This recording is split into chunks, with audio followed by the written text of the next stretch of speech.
¿Se puede borrar o no? La mayoría de ellos. Vale, me parece que Elena por ahí tiene una conjetura. Uy, no se oye. Está silenciada, Elena. Tienes que darle El micrófono. Un libro. un libro. No era un libro. No es un libro, ok. David, está difícil, ¿eh? ¿Sigo, Dani? O... David levanta la mano, vamos a ver qué nos dice. Está silenciado, David. Un bolígrafo. Un bolígrafo. Oh, Pues premio para David, un bolígrafo. totalmente. Bien, David, enhorabuena. Enhorabuena, enhorabuena. Enhorabuena y enhorabuena a Pablo, que más ejercicio que le hemos mandado, tío. Total. La verdad Fijaos que que... además, más palabras prohibidas que permitidas, así que... Correcto. Qué cosa más fácil, ¿no? Un bolígrafo. ¿Qué ha pasado? Que le ha costado mucho a Pablo. Le ha costado un huevo. ¿Por qué? O sea, Pablo lo ha hecho de lujo. Porque lo que le hemos mandado a Pablo ponía que tenía que escribir un bolígrafo, pero no podía usar las siguientes palabras. Y ojo, escribir, dibujar, dibujo, línea, forma, tinta, instrumento y bolita. O sea, las palabras específicas que sirven para describir lo que es un bolígrafo. Cuando le quitamos a una persona ciertas palabras, la cosa se complica y mucho. Fijaos que ha costado un montón y de hecho ha habido una confusión. Elena pensaba que era un libro y normal, o sea, es muy difícil adivinar de qué estaba hablando Pablo. Simplemente quitándole una palabra. Y era un concepto sencillo, tangible además, que todos sabemos lo que es un bolígrafo. Pero se ha complicado la cosa. De hecho, ha dado lugar a confusión. Y con esta dinámica, ahora vamos a seguir avanzando en por qué hemos hecho esto y para qué sirve que experimentaseis la dificultad de expresarnos cuando nos quitan ciertas palabras. Directamente no están. Totalmente. Y es que, de hecho, Pablo lo ha hecho increíble. Desde aquí te aplaudimos otra vez porque es que ha sido un ejercicio muy sesudo. Se ha estrujado un montón el loco porque es que eran todo palabras, como decía mi tocayo, muy específicas. Y el ejercicio estaba, entre otras cosas, destinado a que utilizáramos palabras baúl. No sé si sabéis lo que son, pero las palabras baúl son, valga la redundancia, palabras o términos que utilizamos constantemente para referirnos a cosas muy distintas. Por ejemplo, cosa, cacharro, verbos como poder, tener. Y de esta manera, al final, estuvimos haciendo un poco pruebas y se nos quedaba algo como algo con lo que trazas cosas. O sea, era súper ambiguo. ¿Por qué esto es importante? Porque, de hecho, tendemos a utilizarlo mucho, las palabras baúl tienden a estar muy presentes. Desde aquí os aconsejamos que incluso en las propias conversaciones, si podéis, tratar de sustituirlas, porque esto no acaba aquí. El lenguaje que utilizamos nosotros condiciona nuestra vida. Y esto no es que lo diga yo, lo decía un filósofo del lenguaje que era Ludwig Wittgenstein, que decía, mi lenguaje moldea mi mundo. O sea, los límites del lenguaje moldean el límite de mi mundo. Con lo cual, se puede ver aquí lo importante que es todo esto. A medida que ampliamos nuestro léxico, nuestro conjunto de palabras, los términos que conozcamos, nuestro mundo va a ir enriqueciéndose.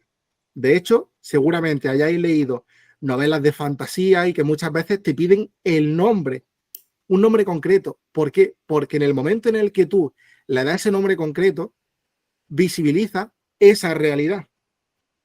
Son pequeñas cosas en las que se percibe esa importancia. Os voy a comentar un segundo uso que Pablo lo ha utilizado súper bien y aquí ha sido una práctica por suerte. Pero cuando nos vemos en la realidad, cuando vemos personas de una ideología más radical, vemos que tienden a hablar con un léxico más elaborado, con una mayor variedad. ¿Y qué pasa con esto? Que se activa un seco que es el seco de autoridad y que a nosotros debe de llamarnos la atención.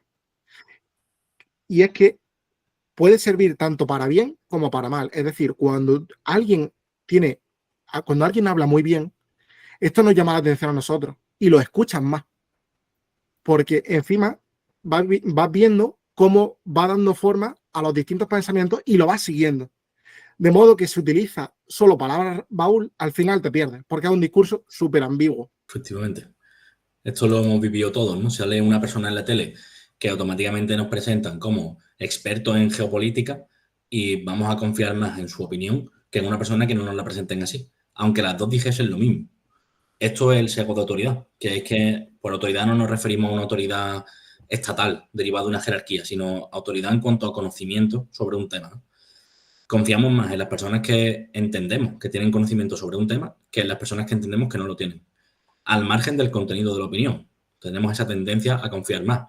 Y cuanto mejor habla una persona, más tendemos a creerla, porque usa mejores palabras, palabras más específicas, y por lo tanto parece que tiene un mejor dominio de eso que sea que está diciendo. Claro, imaginad que en el ejercicio de antes, una vez que a Pablo le hemos quitado esas palabras, ahora venimos nosotros, por ejemplo, y como podemos usar esas palabras, os explicamos que un bolígrafo, os decimos que es algo que sirve para escribir con un cartucho de tinta. Pues nosotros vamos a aparecer automáticamente expertos en bolígrafos. Y Pablo va a parecer que no se sabe explicar. Y no es verdad, es que a Pablo no le hemos dejado explicarse, que no es lo mismo. Y si queremos rizar el rizo, podemos hacer otra cosa maravillosa con las palabras, que es lo que se llama la carga semántica. Esto, antes de explicarlo, os lo voy a hacer para que lo viváis in situ. Si os fijáis aquí abajo, en donde tenéis la manita que le habéis dado antes, ¿veis que en el centro hay una carita sonriente? Si le dais ahí, aparecen una serie de reacciones. Veréis que hay una mano para arriba y una mano para abajo. Pues darle a la mano para arriba, por fin, para que veáis que todas las tenéis ahí localizadas. Perfecto. Muy bien. Pues vamos a hacer lo siguiente. Yo voy a deciros unas palabras y se trata simplemente de que si esas palabras os suenan bien, pues le dais a la mano para arriba. Y si os suenan mal, al final del todo tenéis una mano para abajo. Le dais a la mano para abajo. La sensación que os den esas palabras. La primera palabra es naturaleza. Esa mola, ¿no? La siguiente palabra es muerte. Esa ya no mola. Me encanta cómo explotan las manos al final por algún motivo.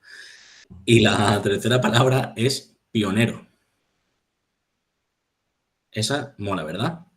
Muy bien, pues esa sensación que os han dado las palabras per se, sin ningún tipo de contexto, es lo que se llama la carga semántica. ¿Y qué pasa? Que es muy engañosa, porque vamos a coger las palabras en las que todos habéis estado de acuerdo en que naturaleza mola. Un tsunami, por ejemplo, es naturaleza en estado puro. Pero si digo tsunami, igual ya empieza a no molar tanto. Muere, que habéis dicho que no molaba nada, pues imaginad que nos vamos a 2020 y vemos en las noticias que por fin unos científicos le han dado muerto hoy. Ahí hubiéramos puesto la mano a tope de power para arriba. Y vámonos a pioneros. Imaginad que Elon Musk hace un Tesla nuevo con un sistema autotripulado tan pionero que no se ha probado nunca jamás. ¿Vosotros subiríais en ese coche? Pues yo tampoco. Pero antes estaba guapo los de pioneros. ¿Qué pasa? Que el contexto puede cambiar de blanco a negro lo que me transmiten las palabras, pero eso no quita que las palabras me transmitan algo. Y eso es súper importante, porque cuando yo sé qué sensación transmiten las palabras, cuando yo soy consciente de la carga semántica, puedo empezar a utilizar ciertas palabras para referirme a cosas, por ejemplo, malas, pero dichas de una manera que no suenen malas. Les voy a poner un ejemplo real que vivimos aquí en España durante la crisis. Claro, si yo digo, por ejemplo, que había una recesión económica, eso suena nefasto. Pero si yo digo, por ejemplo, que había una aceleración negativa, eso ya no suena tan bien, tan mal, porque una aceleración, acelerar es guachi. Ya está. Si yo digo, por ejemplo, toque de queda suena muy mal. Pero si digo una restricción nocturna de la movilidad, eso ya igual no suena tan malamente.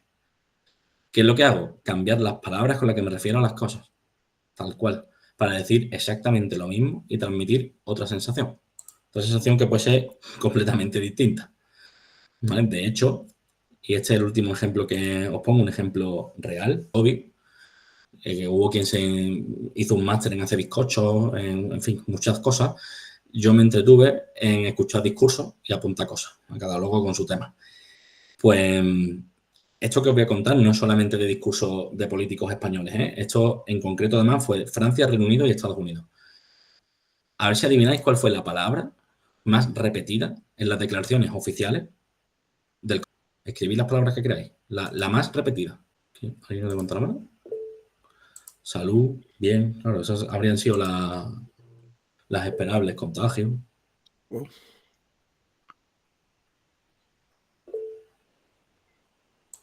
Muchas. No sé. Vida, mascarilla. Es que no me deja escribir, no lo encuentro en el iPhone. En el Reino Unido la palabra que más sonaba era lockdown. lockdown, confinamiento. Lockdown. Ya. Pues investigación, todas estas palabras habrían tenido sentido. Fijaos que habéis pensado, lógicamente, en palabras que tengan que ver con lo que estaba pasando. Bueno, pues la palabra que me se repetía era la palabra guerra, pues la guerra al virus, la guerra con carilla. ¿Y por qué la palabra guerra tiene una carga semántica malísima? Horrible, a nadie le suena bien. Pero ¿qué pasa? Que también hace otras cosas. Cuando pensamos en una guerra, todos pensamos en varias cosas. Primero, en algo que es ajeno a nosotros, que nosotros no hemos elegido, nos ha tocado venir. Luego pensamos en algo que es enorme, que por supuesto nos sobrepasa como personas. Y además algo en lo que hay dos bandos, los buenos y los malos. Los malos siempre van a ser los que nos atacan y los buenos nosotros. Eso no falla. Seamos quien seamos. ¿Qué pasa? Que si yo empiezo a utilizar esa palabra, si yo doy un discurso y utilizo mucho una palabra, eso se llama una palabra target, que es una palabra que yo repito un montón, puedo acabar generando una sensación que no tiene nada que ver con el contenido del mensaje. Por poner otro ejemplo, imagináis que yo quiero hablar del cambio climático, pero quiero motivaros a que actuéis rápidamente. Pues entonces yo voy a utilizar mucho, por ejemplo, la palabra urgencia. Y cuando acabéis de escucharme, vais a iros con la sensación de urgencia con respecto al cambio climático. ¿Por qué sensación de urgencia? No lo sé, pero me ha dado esa sensación. Igual que antes la palabra naturaleza os ha dado buena sensación y la palabra muerte mala, pues exactamente esto es lo que se hizo y se hace con muchas otras cosas. ¿Me permite una cosa, tocayo? Claro. De hecho, al hilo de lo que comentaba él, me dediqué a observar, entre otras cosas, lo que se conoce como campo semántico o campo asociativo. Básicamente son las palabras que forman parte de un mismo campo, para la redundancia, en este caso la guerra. Y se utilizaban muchas palabras relacionadas con la guerra, precisamente, con plantarle cara y también ese énfasis en los bandos. De hecho, me acuerdo una vez que le preguntaron, ¿ustedes no descansan en la guerra? Y dice, no hay fines de semana en la guerra. Precisamente para enfatizar esto. Claro, justifica medidas excepcionales, justifica un montón de cosas. Entonces, el uso de ese tipo de palabras no es inocuo. Esto además no es nuevo, esto por desgracia viene de muy atrás. Y voy a enseñaros un ejemplo para que veáis lo que ocurre cuando yo cojo una palabra, lo que le hicimos antes a Pablo, ¿no? Yo le quito palabras a alguien, entonces esa persona no tiene manera de referirse a esa categoría y yo cojo esa palabra y la uso para otra cosa. En la novela de 1984, para quienes no la conozcáis, hay dos ministerios. Un ministerio es el Ministerio de la Paz y el otro, el contrario, ¿cómo creéis que se llama? Pues se llama el Ministerio de la No Paz. ¿Qué pasa? Que la palabra guerra acaba de desaparecer. Entonces yo estoy llamando con la misma palabra, paz, a una cosa y su contraria. Es como si cogemos y le llamamos con la palabra bolígrafo, el bolígrafo es un bolígrafo y el lápiz, en vez de lápiz se llama no bolígrafo. De repente yo he hecho un cajón desastre donde puedo meter lo que me dé la gana. Lo que voy a poner ahora es una foto, en un extracto ampliado de un protocolo de igualdad de una institución pública. Yo hice la foto. En el curso veremos el protocolo entero y más cosas, ¿vale? Pero me voy a quedar ahora mismo con una frase simplemente. Hay 3 líneas, pues la primera, para que veáis lo que pasa con esto. Decidme si se ve o no se ve. Sí, se está cargando, pues sí, ya. Está cargando, ¿no? Sí se ve, ¿no? Vale, si os fijáis, lo que propone este protocolo es cambiar la redacción de ciertas expresiones para evitar tener que decir cosas en masculino o en femenino, ¿no? Entonces la columna de la izquierda es cómo escribimos y la de la derecha es cómo proponen. Si nos fijamos en la primera, todos suspendieron, propone que eso no se diga y que digamos nadie aprobó. Ya no hay suspenso, hay gente que aprueba o gente que no aprueba, pero nadie suspende. Esto es maravilloso, porque no hay suspenso. Hay aprobados y no aprobados, pero no se puede llamar con la misma palabra aprobado a una cosa y la contraria, porque igual que un suspenso es un no aprobado, esto de agua también es un no aprobado. Es decir, la negación de una categoría no delimita otra cosa, me dice simplemente que no es esa cosa. Todo lo que no sea un aprobado es un no aprobado, pero por definición no tiene por qué ser un suspenso. Un notable también es un no aprobado, un sobresaliente, pero lo que hago con eso es coger una categoría, vaciarla y darle yo el contenido que me dé a mí la gana. Este ejemplo, que ya os digo, es real, esta foto la hice, en el curso entraremos más en profundidad en el protocolo, es un ejemplo exactamente de eso, de hasta qué punto cojo una categoría, la desdibujo y meto ahí dentro por lo que me dé la gana. Y por si esto fuera poco... Al hilo de eso, de lo que comentaba, algo que me llamó la atención especialmente cuando me lo enseñaste por primera vez, es que se utilizaban todo formas no personales. De tal manera que se estaba apelando a la persona, pero sin utilizar formas en las que te mojaras de alguna manera. Ninguna. Correcto. Isabel, que había levantado la mano. Sí, que claro, como dice Dani, bueno, Dani. Dani Martín. Claro. No. Dani Cerezo, El tema es que se supone que el reglamento ese, las sugerencias de cambiar la forma de decir las cosas, tiene un objetivo muy concreto que se supone que es solo uno, que es evitar hablar de manera usando las personas, ¿no? De él, ella y tal, pero hace un efecto dominó y se lleva por medio un montón de otras cosas, que es reducir el vocabulario y restringirlo de una manera espectacular, ¿no? En otros temas, quiero decir, no sé, eso... Cuidado, ¿no? Da repeluco, ¿no? Sí, De sí. manera muy espectacular. De hecho, no sé. Para mí lo que yo veo en esto es que es una manera de reducir el pensamiento. Totalmente. Porque yo en mi experiencia, para mí el pensamiento es tu forma de ver el mundo, ¿no? Porque, por ejemplo, cuando ahora estoy hablando en español y estoy pensando en español y me expreso de una manera. Pero si yo te fuera a decir lo mismo en inglés y cuando pienso en inglés, las ideas son completamente diferentes, los conceptos cambian, todo es distinto. Y pienso de una manera diferente. Y yo eso me he dado cuenta con el tiempo. Entonces, de esa manera lo que están haciendo es restringir la libertad de pensamiento y de manera el pensamiento crítico. No puedes criticar y no puedes pensar. Stevie Wonder. Lo has clavado, Monse. Eso Es es lo que que... a mí de verdad que a mí me está dando pánico eso. Es que da pánico. O sea, yo voy a hacer un excurso, esto no lo teníamos preparado, pero ya que has contado eso, yo vi ese cartel hace más de un año y yo me acojoné. O sea, es que igual pensáis que estoy completamente loco, pero es que yo vi eso, me paré, lo leí, me descargué el protocolo entero, lo leí y dije, ¿cómo? O sea, es que, de verdad, no lo podemos ver hoy entero por temas de tiempo, pero no es el único protocolo ni muchísimo menos. Os garantizo que las reglas son exactamente las mismas que utilizaron los nazis. Que no decimos esta palabra para asustar a nadie. Es que son esas. O sea, podrían haber sido otras, pero son esas. Y funcionaron, madre mía, cómo funcionaron. Que ganaron unas elecciones democráticas. Sí. Funcionaron muy bien. Y son las mismas, ¿eh? Y convencieron a la gente. Entonces, las técnicas son las mismas. La finalidad, pues ya podemos especular. Pero que son las mismas, eso es algo objetivo. Es decir, está estudiado y de hecho están recogidas, tasadas y en el curso las explicaremos en detalle, ¿no? Y son exactamente esas. Por los efectos psicológicos que tú decías, Monse, porque el lenguaje es el que configura nuestra realidad a niveles muy locos. Os voy a poner un ejemplo muy rápido. Por ejemplo, en español tendemos mucho a cortar a los demás cuando están hablando, para hablar nosotros. Pues eso en otros idiomas no pasa. Por ejemplo, en japonés, si yo le pregunto algo a alguien, la frase es la misma, pero al final de la frase hay una partícula, que es K, que me indica que todo lo de antes era una pregunta. Entonces, claro, si yo no dejo que la persona acabe de hablar, yo no sé si me está diciendo algo o me está preguntando. No tengo ni idea. Entonces, como su idioma le fuerza a eso, son una cultura muchísimo más respetuosa en ese sentido. Hasta ese punto condiciona su vida, hasta el punto de no cortarse y entenderse mejor. Es un ejemplo pequeñito de un idioma, pero que el lenguaje condiciona, por supuesto, toda nuestra realidad. Vaya. Sí, totalmente. Pasa lo mismo en alemán. La frase,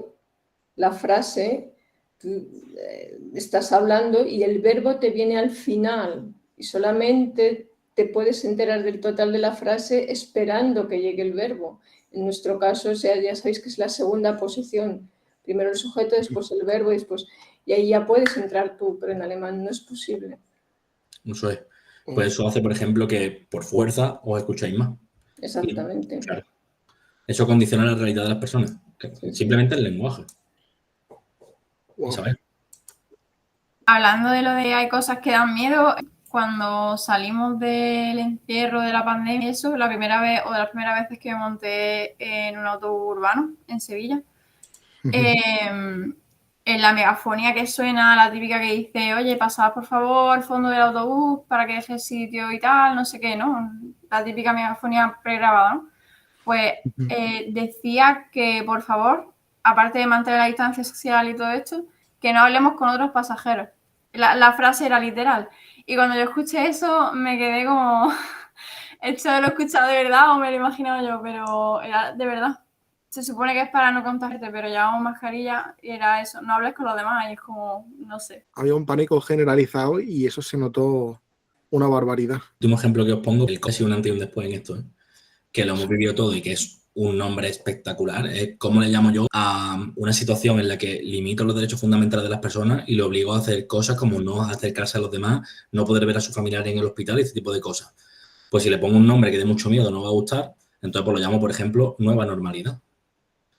Bienvenidos a la doble carga semántica positiva, donde nueva está muy guapo y normalidad está muy bien porque es lo normal. Ya, pues un saludo. ¿Y qué pasa? Que el Estado llega más para allá. Llega a hacer que, primero si os fijáis, el Estado, por ejemplo, puede quitarnos palabras, ¿no? Lo que hicimos antes con Pablo, esto no se puede decir y ya está, te prohíbo que las digas. Puedo directamente hacer que algunas palabras tengan una connotación buena o mala y que la persona que las dice se le asocie con una etiqueta. Por ejemplo, yo voy a poner 2 ejemplos de política española que todo está mortísimo de escuchar y que funciona no como definición de una persona, sino como arma arrojadiza, que aquí en España al menos falta. Y Rob o Bolivariano, esa está muerta de escucharlo. Pero no le decimos a la gente eres un fascista o eres un fascista para describir su ideología política, sino como arma arrojadiza. En plan, te digo esto y esto ya es malo. Te he colgado el San Benito. ¿Por qué funciona eso también? Porque hay palabras en las que automáticamente, si tú las dices, automáticamente te colgamos esta etiqueta. Entonces, ¿con eso qué conseguimos? Pues que sea la propia persona la que se censure. En lugar de prohibirle a Pablo, por ejemplo, que dijera esas palabras, imaginad que le ponemos que si dice esas palabras, el resto le vamos a poner un punto negativo. Pues Pablo ya se guardará de decir esas palabras, porque no quiere que el resto lo miremos mal o lo cancelemos, que es lo que se hace ahora, ¿no? No quiere que el resto lo condene al ostracismo y lo aparte socialmente. Y no hay que prohibirle usar palabras, simplemente hay que conseguir que la sociedad le ponga una etiqueta a quien usa esas palabras. Y eso es fantástico, porque la propia sociedad se convierte en autocensora y funciona muy bien, porque no hay una entidad externa a la que acudir. Tú no puedes culpar a nadie de que te haya hecho eso, eres tú mismo el que se censura, para que la gente no te califique como tal cosa, ¿no? Sea lo que sea. Y esto nos lleva al último efecto, que es lo último que vamos a contar hoy, aunque ahora si queréis nos quedamos charlando un poquito, y es lo que ocurre con los grupos, porque todo esto funciona muy bien a nivel individual, pero funciona mucho mejor a nivel grupal. Las personas nos identificamos como nosotros mismas, pero parte de lo que nosotros somos también es los grupos a los que pertenecemos. Si, por ejemplo, os gusta la lectura, pues también sois lectores. Si os gusta, por ejemplo, el fútbol, pues sois futboleros. Si os gusta, por ejemplo, la música, pues sois gente que escucha música. ¿Qué pasa? Que yo me identifico con un grupo y, por definición, no me identifico con otro grupo. Por ejemplo, si a mí me gusta la música, pues el grupo de la gente a la que no le gusta la música no es mi grupo. Es otro grupo completamente distinto. Esto, cuando hablamos no de gusto, sino de ideología, se ve mucho más claro, sobre todo en política. Tendemos a polarizar a la gente y a que haya un espectro muy dicotómico. Eres de izquierda, eres de derecha. Eres esto, eres lo otro. ¿Qué pasa? Que cada grupo se siente muy propio, pero el grupo contrario es el enemigo. Esto lo tenemos clarísimo. En el fútbol también se ve, ¿no? Yo no entiendo de fútbol, pero hay muchas peñas anti no sé qué, y es el anti el otro equipo. Esto es un fenómeno psicológico que está más que estudiado por un señor que se llama Dachfeld, que era un máquina. ¿Y qué es lo que hace esto? Pues que los grupos acaben generando una presión de grupo tremenda para que tú cada vez te metas más en el grupo y odies más y te sientas más distante del otro grupo al que no pertenece. Llevado a niveles muy, muy locos es lo que hacen las sectas. Tú perteneces a este grupo, te identificas con este grupo y entonces todo lo que esté fuera de este grupo es malo. Si yo consigo con el lenguaje hacer etiquetas para que haya 2 grupos, yo ya lo tengo. Porque automáticamente la gente se va a posicionar. Y si no se posiciona, no pasa nada. El resto de la sociedad la va a posicionar. En el momento en que tú utilices esta palabra, digas esta cosa, te van a colgar la etiqueta de la que tú quieras. Una de las 2 te la van a colgar. Y en ese momento tú automáticamente perteneces a ese grupo. ¿Con eso qué conseguimos? Que tú te autocensures. Porque tú en tu grupo no vas a hablar de cosas que no le gustan a tu grupo. Tú sabes que perteneces a un grupo. Imagina, por ejemplo, por dejar la política, que me lo llevo al fútbol. Y yo soy partidario, yo que sé, del Madrid. Yo estoy con amigos que sean del Real Madrid y a mí no se me va a ocurrir hablar bien del Barcelona, porque me echan de allí. Es decir, si todos somos de un grupo y tenemos una misma ideología, lo que vamos a hacer es potenciar esa ideología. Y todo lo que venga de fuera es el enemigo. Y tendemos a simplificarlo, a reducirlo y a que todo nos parezca igual. Esto es un problema, porque una vez más lo que hemos hecho ha sido reducir las categorías, vaciarlas y simplificarlas. Y eso es un peligro. porque estamos polarizando a la gente y además etiquetándola de manera que ellos mismos se autocensuran. Y si no se autocensuraran, no pasa nada. El grupo ya viene y le autocensura. Todos conocéis aquí lo que se llama ahora la cultura de la cancelación. Pues si no, ¿alguien no ha escuchado esto nunca? Entiendo que sí, ¿no? ¿Qué es eso? Vale, es verdad. Claro, es un concepto aquí en España que básicamente es cuando alguien hace algo que es moralmente reprobable, pero claro, moralmente reprobable, ojo de quién sería la pregunta. Moralmente reprobable, lo que se hace es mezclar su parte personal con su parte profesional. Imaginemos, por ejemplo, que a día de hoy en España, me cojo un ejemplo absurdo, las personas que llevan sandalias las consideramos malas. Entonces, en el momento en que yo veo una persona con sandalias o que habla bien de las sandalias, lo que hacemos es publicar imágenes de ella y decir automáticamente que es el demonio. Y entonces lo que hacemos es arruinarle. Nadie le compra, porque nadie va a querer comprarle a una persona que vende cosas si habla bien de las sandalias. Si es músico, dejamos de escuchar su música, porque es una persona con tal categoría. Entonces lo que hacemos es el ostracismo griego, el aislamiento social, pero a día de hoy en sociedad, que con redes sociales además, pues es muy fácil. Y con eso, claro, ¿qué conseguimos? Pues que si una persona tiene un pensamiento disidente, no lo diga. Eso es lo que decía antes Moses. Nos cargamos un pensamiento crítico. Si está socialmente aceptado que estas palabras son buenas y que estas palabras son malas, a ver quién va a decir una de las palabras malas. Porque sabe que se la está jugando. Entonces, pues no lo hace. Y con eso se homogeniza la sociedad y efectivamente se mata el pensamiento crítico, ¿correcto? Y no solo eso, sino que el que elija las normas de lo que está bien y lo que está mal, es el que controla el juego. De hecho, no sé si os habéis parado a pensarlo, qué tan loco puede ser esto de que, según los individuos de la sociedad, o sea, por suerte no todos somos así, pero de esto que seguramente habéis escuchado es, fulanito no puede ser buena persona porque es de tal ideología, o bueno, es buena gente pero es de tal palo, como que tiene ahí algo malo per se, cuando no tiene por qué. Y de hecho os voy a traer un ejemplo que no se remonta a la actualidad, sino a la época de los Reyes Católicos, que hicieron algo parecido. No sé si sabéis lo que pasó con la Inquisición, lo que se hizo con todo esto, pero una de las cosas que se hacía era que trataron de convertir a la gente y, al margen de connotaciones religioso-políticas de la época y demás, lo que se hizo es que se categorizó a la gente a la que se había convertido como cristianos nuevos y a la gente que llevaba tiempo ya siendo cristiana como cristianos viejos. De tal modo que los cristianos viejos estaban vistos desde una posición superior.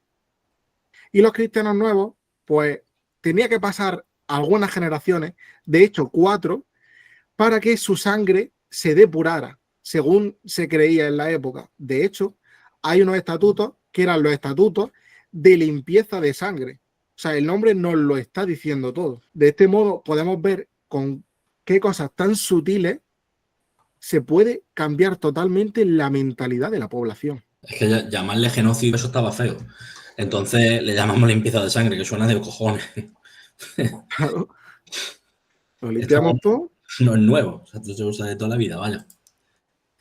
Totalmente. Y vamos a imaginarnos que ahora, por ejemplo, que no fuera una palabra... O sea, que la palabra que hemos utilizado antes de libertad, o sea, que fuera... que la palabra que hemos utilizado de boli fuera la libertad. El boli ha costado definirlo y diferenciarlo de otras cosas porque pues, le hemos quitado las palabras básicas, ¿no? Podríamos haber usado la estrategia de que directamente si Pablo utiliza otras palabras, directamente lo condenamos, le ponemos una cruz negra, ya está, todo mal. Pero ¿qué pasa? Que eso es con un concepto sencillo. Imaginad que tenéis que definir la libertad y os quitan palabras esenciales. Y entonces una vez que libertad ya no tiene un significado, como pasaba antes con boli, ¿vale? La definición de boli que pudo dar antes Pablo con lo que le habíamos dejado era un artefacto que se puede usar para muchas cosas. No me digáis que ahí no cabe lo que me da a mí la gana. O sea, ahí cabe una cama, una lámpara y un coche. Es un artefacto que se puede usar para muchas cosas. Pues todas ya estaban en la definición que podía hacer Pablo de boli con lo que le habíamos dejado. Entonces, ¿cuál es el truco? Coger una categoría, vaciarla de contenido y una vez que está vaciada de contenido, yo la relleno de contenido. Si ahora yo vengo con otras palabras y yo digo que esto es un boli, como esto es un artefacto que sirve para muchas cosas, diréis, efectivamente, lo que dijo Pablo, esto es un boli. Pero esto no es un boli. Lo que pasa es que si no tengo palabras para definir una botella de agua y palabras para definir un boli, todo lo que sea un no boli me vale. Entonces yo le llamo como me dé la gana. Pues eso es lo que está pasando y ha pasado históricamente con conceptos tan bestiales como libertad o democracia, por ejemplo. Yo cojo, lo transformo, le quito el contenido y una vez que está vacío, yo digo lo que es ese contenido. Porque tú no puedes. No te he dejado palabras para poder decirlo. Entonces, como no tienes manera de decirlo, pues ya está. Hasta ahí. No tienes manera de expresarlo. Y acabamos tergiversando el sentido de las palabras y creemos que estamos definiendo un concepto que suena bien cuando lo que estamos hablando es de otra cosa completamente distinta. Claro, esto tiene implicaciones en todo porque estamos refiriéndonos a cosas que no son, estamos hablando de conceptos que no son, estamos teniendo ideas completamente equivocadas y además no estamos pudiendo contraponer esas ideas ni pensar en otras porque primero las palabras no las tenemos y segundo porque las que tenemos están denostadas y el propio grupo nos mete presión. Con eso lo que hacemos es encerrar cada vez más a la gente en una jaula que tiene la forma que a mí me dé la gana. Y todo ello a través del lenguaje, lo cual es una pasada. Si lo pensamos no es tan loco, porque lo que decíamos al principio, el lenguaje es la manera con la que nos relacionamos con el mundo y con la que el mundo se relaciona con nosotros. La mayoría de cosas que nos llegan a través del lenguaje. Y la mayoría de cosas que nosotros expresamos. Por eso tiene tantísimo poder el lenguaje. Y por eso es tan peligroso y es tan bueno y tan necesario, creemos, conocerlo. Totalmente, porque de hecho, cuando nosotros censuramos la libertad de expresión, al fin y al cabo nosotros podemos expresarnos en una esfera privada. Pero sin embargo, si controlamos la libertad de pensamiento, aquí las cosas cambian, porque ya entonces va a ser cuando precisamente a la población la tengamos al son que nosotros queramos. Esto que hemos contado es de lo que va a ir un curso que vamos a hacer el fin de semana que viene, que es precisamente sobre la dictadura del lenguaje.